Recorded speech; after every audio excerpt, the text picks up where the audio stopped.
This is episode 25 of Life in the Dad Lane. We are still in 9 months. I am Ed Placencia. This is Lane Compton, father of the child. So what's been going on with you guys this week? What's the big news on the front out west?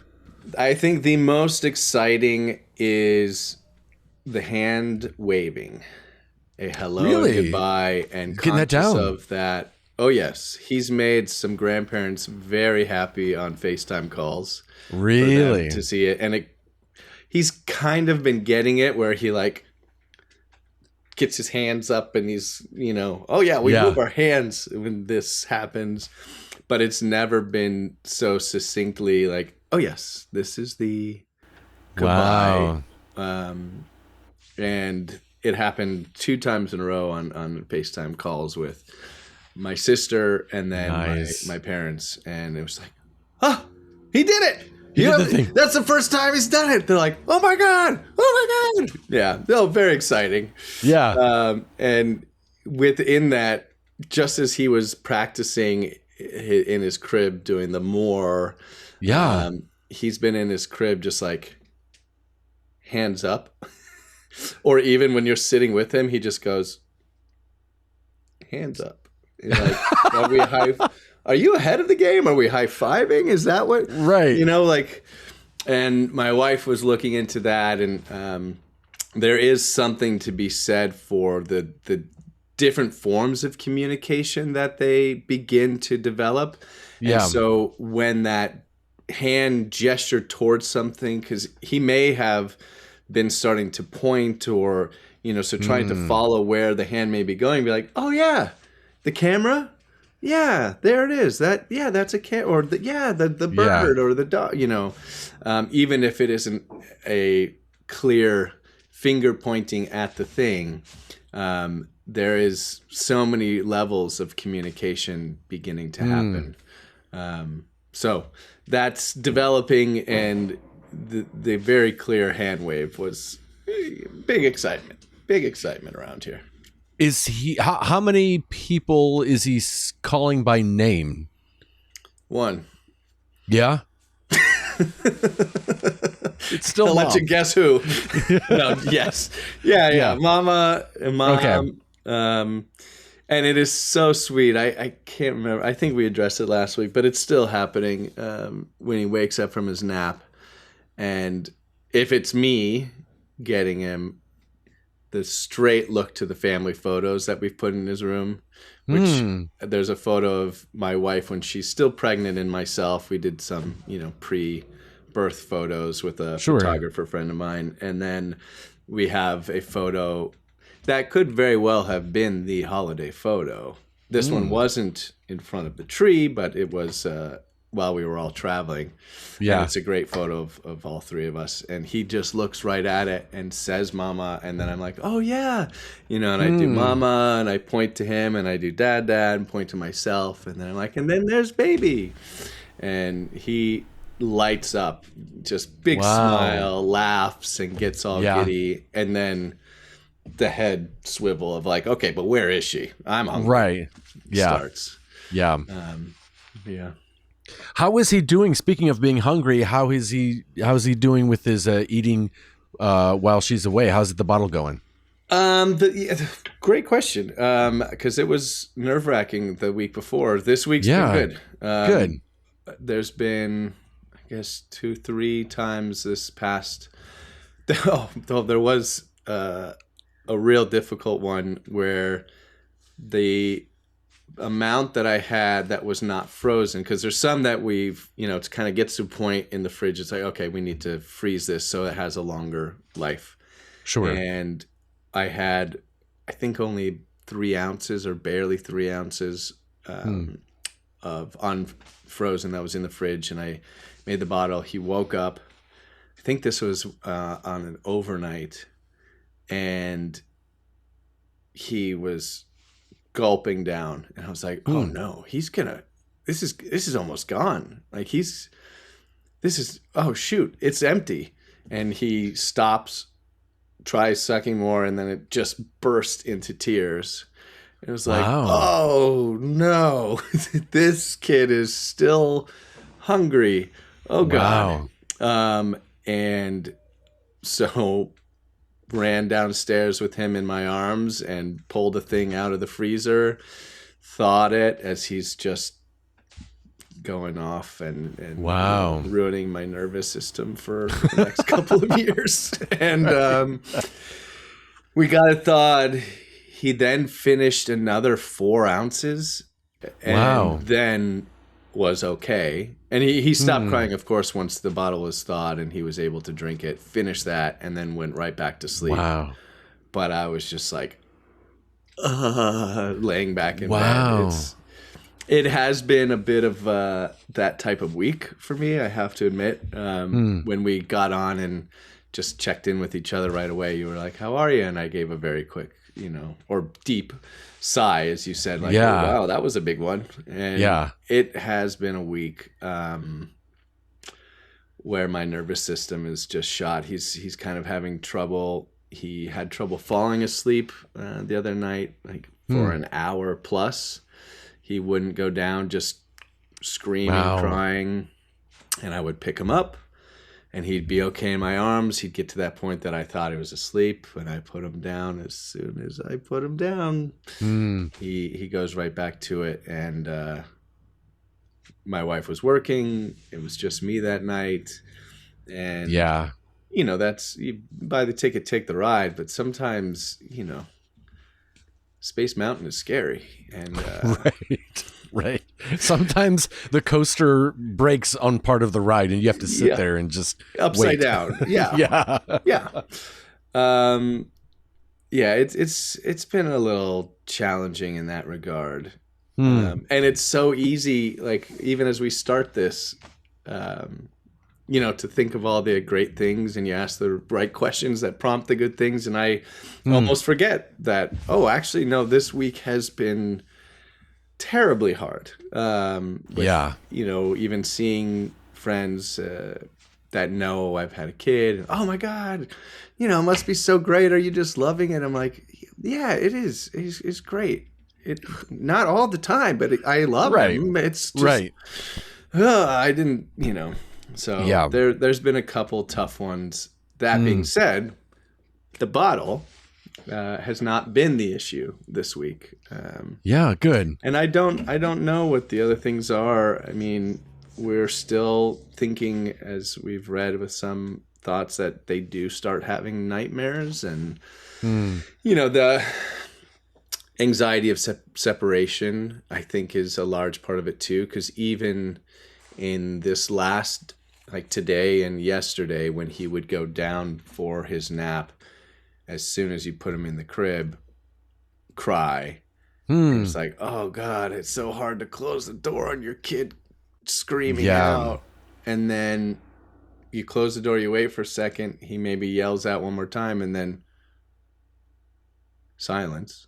Pull up the monitor. Oh, he's already asleep. Yeah. What the heck? Like, right. Okay. Right. So, wait, don't leave me. You know, is kind of what's happening. So I think maybe in those longer ones when it's harder, there's also the habit of him, when my wife is here, him going down with her for the nighttime. And I think there's a real comfort in that. You get the milk from the source. You're in mom's arms. She does the whole steps to bed. So it could be a combination of things, but I think there's a little separation anxiety happening, and that can and does develop during this stage, at this age, as well as like the stranger danger thing. So but it's been one of those weeks of just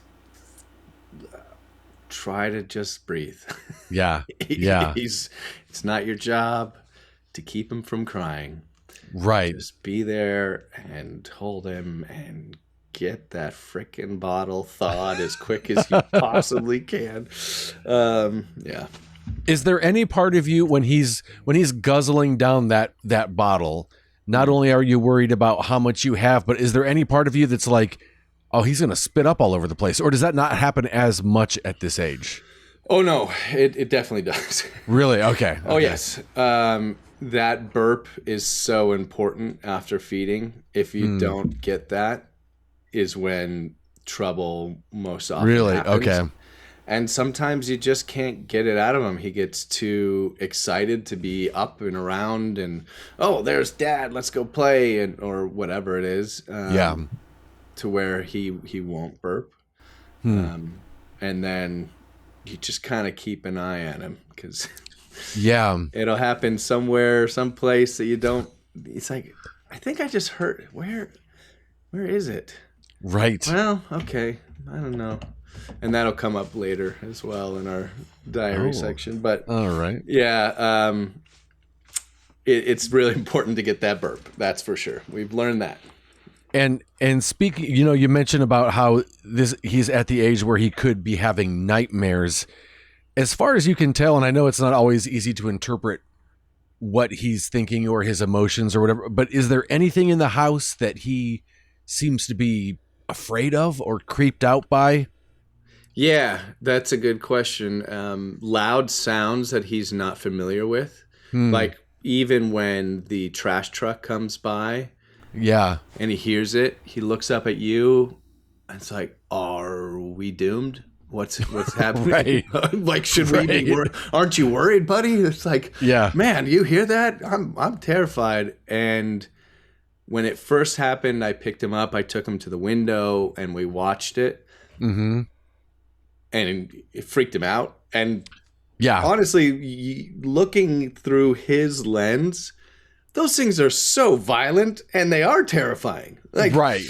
Picks the thing up and slams it, down, and then it slams it back and then throws it down. I mean, it's so really brutal. It really is. You're like, oh my God, I'm sorry I just made you watch that. Yeah. However, now he hears it, he wants to see it. Again, I think to know that we're okay, we're safe. Yeah. And then we'll sit and watch or like go down and open the garage door, and he likes to watch the truck do the whole like cul-de-sac and see everybody's trash, and then the guy waves as he drives away. It's actually kind of sweet. Yeah.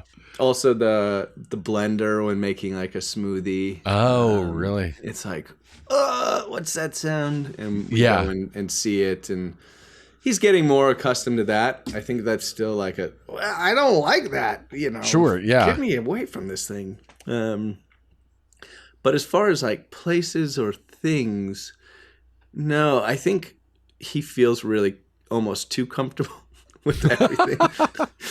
Like, I'm going head first into the plants. I'm going, right. Like, so there's a lot of things that we're still learning aren't baby proofed enough, and I feel like you're gonna and especially as he gets older and more agile and more able to do things, you're gonna find even more things that are like, oh, he can get into that now. Oh yeah, I think you're absolutely right. It's gonna be continually getting higher and scarier.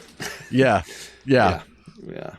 I did want to ask, because we kind of had a little bit of a cliffhanger last week. What happened with the babysitter? Oh yes, how nice. It was wonderful. I think it was someone that will definitely be working with as far as we want to do. Like, there was a lot of uncanny connections that we had just through life and life experiences that in some way it just felt like, meant to be. And so for us, we feel like the next stage would be having the sitter here, maybe while one of us is here, or can leave for a second and do an errand or do other chores in the house, just to be around, just to kind of let him get comfortable with the sitter, and for us to be able to share a little bit about how our sleep routine goes, or what are the things that we generally do, or are we looking to have him raise, which was a question that they asked, which was really, really sweet of like, I have my own ideas and I've worked with lots of different kids, different families, but really what's most important is I learned how you want. That's good. Yeah. Yeah. So I think felt really good, feel comfortable, and that's our next step. So we'll have to wait and see. But we definitely feel good. They haven't met your son yet. No, they have. They have. They have. Okay. So that first meeting was with all of us. Oh, okay. Okay. Yeah. Good. And he seemed warm and comfortable with her. Warmed up to it, and allowed her to hold him, and crawled up into her lap when we were just talking, and so there felt like a really good ease into their own relationship, and so I think it was really positive, and I know both of us felt like, okay, yeah, let's try that next step of just before we have her completely alone with the kiddo, we'll do that kind of partial thing. Right.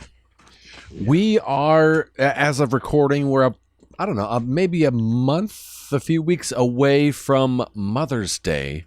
Mm-hmm. Anything brewing, anything planned? This won't, of course, come out until it's long gone. So if you have anything in mind, what are you there's been a lot of ideas and thoughts of how to make it a special first time. I believe we're going to be traveling, so trying to get something before we leave, so I have it. There's like Mom's first Mother's Day books that you can have personally made with the story of their names in it, which I thought was kind of sweet. And we've gotten like necklaces and bracelets already kind of made, but that would be something that I would have thought of if we hadn't. Obviously I'm drawing at straws here to figure out what exactly I want to do, but it's a big one. We were talking before we started recording about last week, the week before, when I asked about different names that nicknames that you. So you glad you son. brought that back up, Ed. I was trying to find a segue into that. It's like, I don't know. Oh my God, we're just gonna get through this whole thing, and that's gonna be like, you never brought it up. You said you were gonna talk about this. Thank God you're the captain of the ship, Ed. Oh, jeez, all hands on deck. Look, if you can't think of a segue, just change the subject. Note to self. Writing that one down. We were talking about names, and so many of them for us are variations on his name. But there's also just like Monkey. Call him, oh hey Monkey, come on, and Little Bear, with his name kind of attached to it. And doing like the bear sounds, because so many of the books like of course have little bear, what do you see? And so I always kind of vocalize any animal that's in any of the books, whether it says to do it or not. So he's very familiar with all animal sounds, thanks to course. Good job. Yes, thank you. You're raising him right. Farm animal culture. But where the conversation also went to was how are my wife and I referring to each other to him, and it is Mama or Mama Bear, or Mom, and like when he sees the photo and I say Mama, he'll repeat it. And when he wants her, he'll say that too. And sometimes it's just Mom, and I'm Papa or Dada. But it is a very, it's like now that's I'm who I am to the family.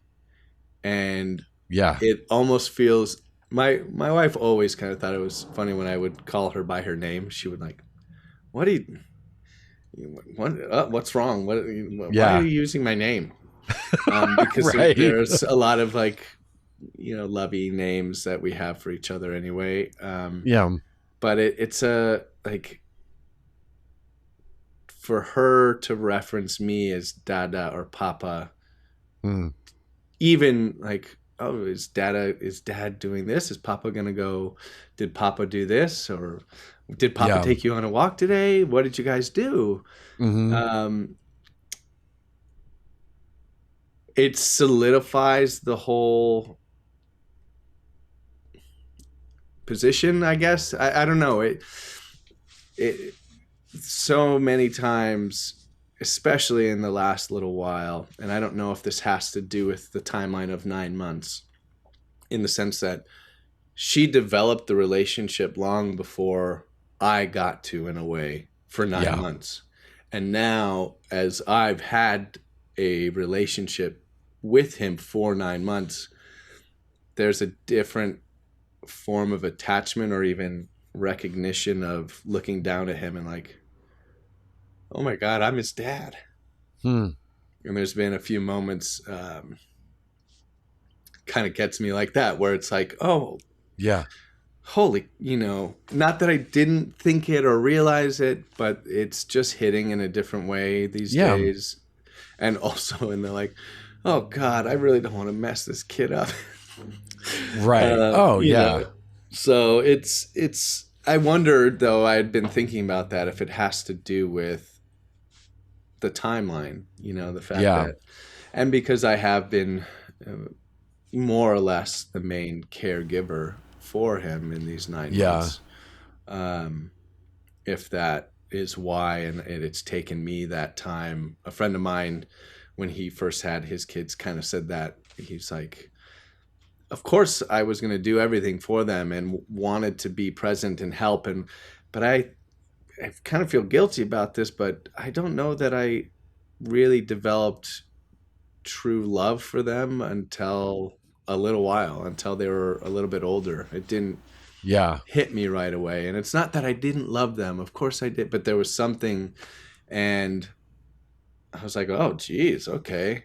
And then when my kid was born, I was like, I love him right away. Like that's not the same for me, but in a way it is. I'm finding that there's something else starting to hit now, where I don't know if it has to do with that name calling, the amount of time, or but it's hitting differently. That's for sure. I mean, no, I think that's the, for lack of a better word, fear of so many parents is that, they're going to do something that will mess up the kid or and I think you have, just because of who you are, you're bound to do it anyway. So just give you're up. bound to do it. It's gonna, man, plane into the side of the mountain. You're whatever the mess up may be, I think you've got, it's going to be such a not as much of a mess up as we were out this week, and I thought of you because it just seemed like such a foreign idea to me, and maybe it's because I grew up and in theater and performing arts, and and I know you have that same passion. And so we were talking with there was a waitress, a server, and she was talking about her kids doing this play, and she already went once, and I told her I'm not going to go again. I already saw it one time. And as a theater kid, I remember thinking, gosh, my parents at least acted like they loved going to them and supporting them, and definitely didn't say, oh, I got to go to another thing of yours. And I just remember thinking, okay, Lane's not going to say that. No. I was like, okay, that's good. Lane's never going to say anything. So however, the bar, that's good. I like that. That's where the bar is. So if I could adopt that thought process for every... in a very roundabout and weird way of saying it, I'm like, you know what? However you mess up your kid, it's not going to be, you're going to be fine. Like, oh, the kid might not like, I don't know, reading a soft cover book. He might prefer hardcover books. Like, that might be the extent of like messing up a kid or whatever. When it comes to Lane. Well, that's if those are the two places of judging, I can live with that, at least for a little while. Have you carried over nicknames that your parents called you? Like, where did Monkey come from? I don't know. I think that's kind of new based on just how he's acting. We do have a book by Sandra Boynton called Dance with Me, Little Pookie, Dance Little Pookie. And Pookie was not for me, but it was a name that my sister had. They called her Pookie Joe. Really? Wherever that came from, I don't know. So like I see that, I'm like, oh, that's interesting. Pookie's a thing that people call babies. And I think the other one I remember a lot, but I think was also for my sister, was Wiggle Bottoms, which I totally get because watching my kid crawl, I say that to him. Right. The other nickname that we did have for him for a while was Milk Dud, because after he'd drink milk, he was just like... I do remember that, yes. Yeah. I couldn't remember if we brought that up. But yeah, my mom called me Bud and still does. We'll like write that in cards or text like "Love you, Bud," and so that's stuck. But I don't think that was until a little bit older.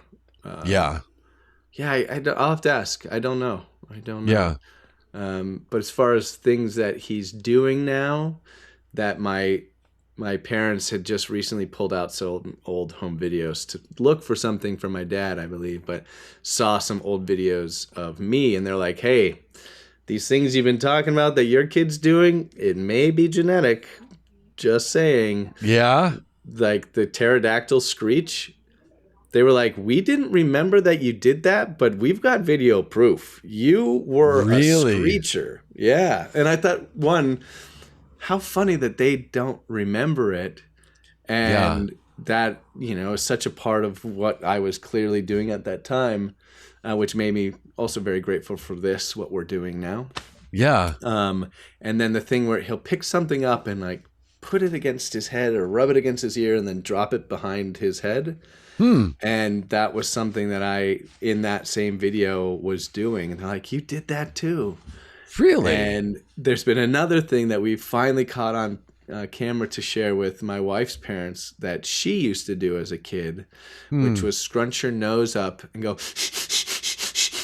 but like when she was really happy and excited about something. And he does that when he's eating food he loves or really excited to see you or he's crawling to you or just playing.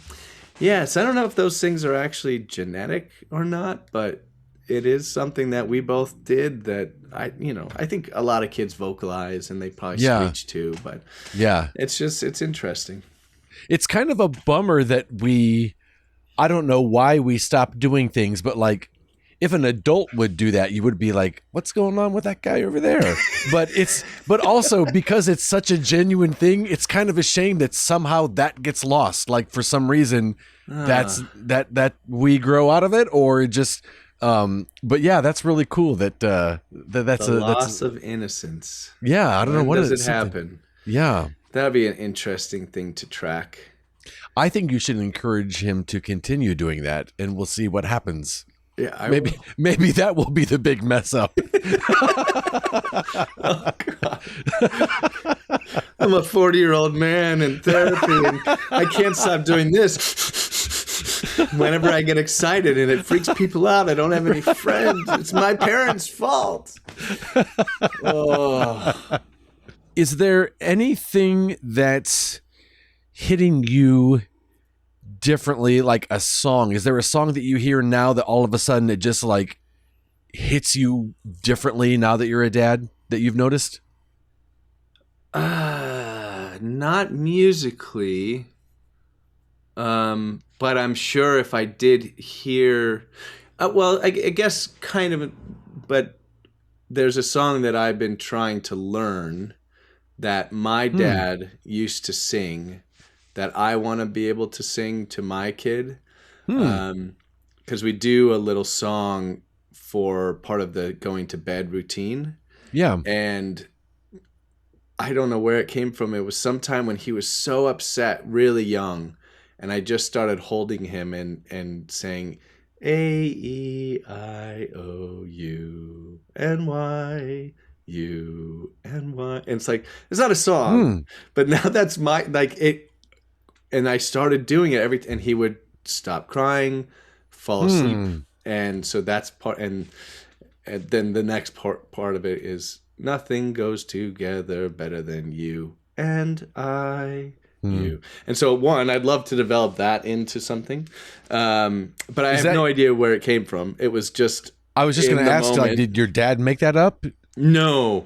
So okay. This is a two-parter. Weird segue. I'm going to go back to what I was going to say, which is my dad would sing the Winnie the Pooh by Kenny Loggins song.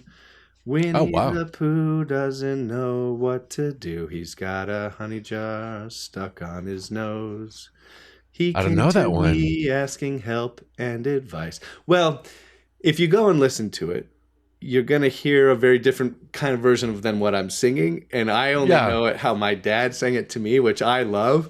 I don't necessarily hate the Kenny Loggins part. But if anyone's listening to this, just go pull up the art for the album cover to start with. And let that be your first intro into then hearing the song after. Oh, wow. And then take a listen to it and think of how someone might play that guitar part more simply. And so that's what the hang up is like, I'm trying to, like, are there ways to bar chord this or just simply strum through a chord? Because he's a fantastic guitar player and he's all over the neck and doing things. It's like, oh, man, I thought I could just... So I may have to find my own way into it. But that was a song my dad would sing. And with guitar, your dad would sing it? No. Okay. He does play guitar fairly well now. He didn't play that much growing up. He's a big harmonica player. And really? That has been his way of staying in music and in bands. Because of that, and more recently in the last 10 years, he's been playing with bands. Wow. A couple in particular, and has encouraged him to pick up the guitar, and he's gotten really quite good. I actually bought him the same version of the guitar that he had that he gave to me. I found the exact same one online because it was a specific year of Yamaha when they were still making them in Japan, and it was thought it was like, these are really great. You know, even friends of mine who are really great players will pick it up or hear it, be like, that thing's got great tone. What is that? That's a Yamaha? Really? Wow. So yeah, it's from the 70s, I think. I'm pretty sure. Wow. If I remember correctly. Anyway, I found that online and I gifted it to him one year when he was like getting back into it. He's like, yeah. Oh, you don't have to give it back. No. And it's like, no, this is a different one. It's the same one, but this is yours. That's awesome. So are you playing guitar at night then, like for the song, with the song? Not yet. Okay, That's the goal. That's the goal. Okay. But the thing is, when you listen to the song, you'll hear it isn't just strumming through chords. It's fairly complex. Yeah. For an amateur. But I really love that song. Do you play around the house? Yeah, I don't know if I knew that you did. Yeah, I would never call myself a player. I grew up around kids that, man, those cats are players. Yeah. So yeah, I can futz my way through things and wrote some things for a while. It's more of kind of like journaling in a way, I think, for me. Yeah. And we have a couple in the house, and with the piano too, there's been times where he's playing on the piano. I'm like, hey, you want to jam, kid? And I'll pull out the guitar. Right. Or he'll just come over to me as I'm playing, just trying to keep music alive and around and available to him. It's made me pick up the guitar more than I had been. But yeah, I play okay. That's awesome. And I think know how to do. Even something as simple, like if you're just going back and forth between two chords, that can just in general, just having that in the house. I love that sound of someone just kind of playing and kind of tinkering around on a guitar. I love that sound. That's got to be so nice for him to be around. Yeah, I think so. It's funny when I do it, he wants to crawl over and just grab onto the strings. So the music stops pretty quickly. Right. But just having it available when he was really young, he would, because they're hanging on the walls in the living room. He would just look at them. Like, what? And I was like, yeah, those are your guitars, if And so, yeah, there's been a progression into that. No, that's awesome. I love that. I grew up playing the saxophone, and so sometimes my wife and I have a guitar now that I've been trying to learn for years, and it just sits. I sat it there right next to my desk, so as a reminder, keep practicing, practice every night, and so now it just sits right within arm's reach as a reminder of shame because I haven't touched it in so long. But I say all that to say, you know, my wife is like, oh, you should pick up a saxophone and play it again since that's what you play. And my only thought is, yeah, the dogs would love if I start honking around on a saxophone, where at least with a guitar, it's kind of calming and soothing to have in the house. They don't mind it at all. But yeah, so that's my wife. She's certainly more musical and certainly trained. Like me singing on this, if she hears this, she'll be like, "Oh my God, you were so flat! I can't believe you." And I know that's coming. But she grew up playing sax, and the first year of her high school career, she went to an arts school for music. Yeah, and played. And her mom is a great singer, and so is my wife. And also her mom plays guitar, so does my wife, and piano, and all these things. So music will be around, and I'm really grateful for that because I feel the same way. I think it's a great thing. I remember the music that we listened to, and there's great videos of my sister and I dancing and having fun. Yeah. Music's great. It really is so important. Well, I do want to get to the aforementioned, alluded to Diaper Diary and find out what in the world is going on this week. This will take a slightly different form than maybe some of the others. Okay. Mostly a perspective shift, a point of view, a different point of view. Okay. Episode 25, Diaper Diaries. Ooh, yeah. Pick me up. No, I'm done. Yes, I'm done. Do I really need to do the sign language? Can't you see there's nothing more on my plate? Yeah, sure, it's mostly on my face and hands, but we're done here, Dad. Come on. Yes, thank you, finally. Yeah, I'm ready to be wiped down. Here's my right hand. Here's my left.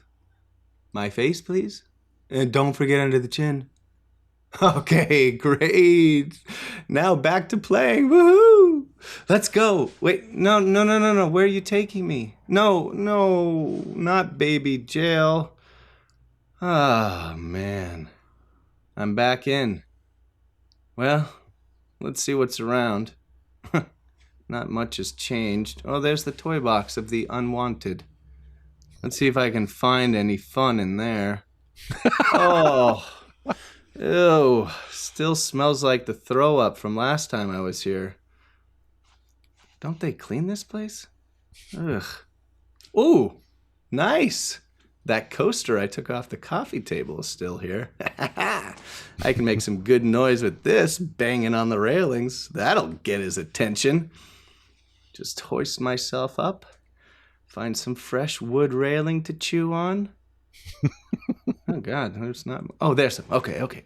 Great. I got to get myself out of this joint. Uh-oh. Oh, my stomach. What is that? I feel like I felt this before. Oh, yeah, that's right. There it is. Just a few pushes. Yep, that's what it is. There we go. This will give him something to talk about on the podcast. Just a little bit more. Uh-oh. He's looking at me. Nope, not pooping. Just stay still. Keep eye contact. Stay still. Maybe he'll go away. Oh, no. It's starting to smell. Maybe if I can just sit down real slowly. Nope, can't do that. Okay, shoot. He's coming over. Wait. No, maybe this is a good thing. What? Don't do it all right now, though. Yeah, save some for later. That'll teach him to put me in here. That'll teach him good. Yeah, just smile. Give him a laugh. Yeah, got him. Yes! Pick me up! That's great! Pick me up! Woohoo! I love that one. That was great. Well, thanks. There wasn't all that much to report, but similar, like he does one poop and then another. But we were talking about does the spitting up happen? Mm-hmm. And this week there was, I'm pretty sure he spit up. Where, and then hours later, my wife's like, I found the spit up. It was in the toy box. It's like, oh no. And that's one of his toys he loves, is this little wooden coaster. And he goes and grabs it and carries it around, chews on it, and it disappears. And it's like, oh, there it is. Yeah. And that's what's crazy too, is the fact that I got to remember that he's able now to get a coaster, to spit up into the toy box all on his own. That's insane. If you take your eyes off of him, something's bound to happen, and you'll find out about it later. Wow. Gotta be careful. If you, like, let's say you misplace your glasses, is your first thought now, where did I put them? Or is it, oh crap, did he get the glasses? I'm really careful about not putting my glasses. He tries to yank them off my face, and has. So, and I think he's learning not to now, because I've asked him nicely not to do it right. A number of times. No, I don't leave those down, but I'm really cautious about what I put in his reach with a lot of things. And he usually lets you know you shouldn't do it. Is he'll see you with it and it's like, what's that thing? Ooh. Right. Yeah, put your coffee down on the table. I'm not looking right at it. Don't worry, just do it. It's like, no way, kid. I see what you're up to. Yeah. So you definitely have to be very cautious. And we're, like you said, the height's getting higher. Right. Okay, we're gonna have to move this thing. But yeah. Wow. This is a good week, man. This is a good week. I know it was a rough week for you, but you seem good despite the roughness. You seem good. Well, good. Thanks, man. Yeah. I'm looking forward to finding out what adventures come up this week or next week. Until next time. Thanks so much, Lane. As always. Thank you, Ed. All right, buddy.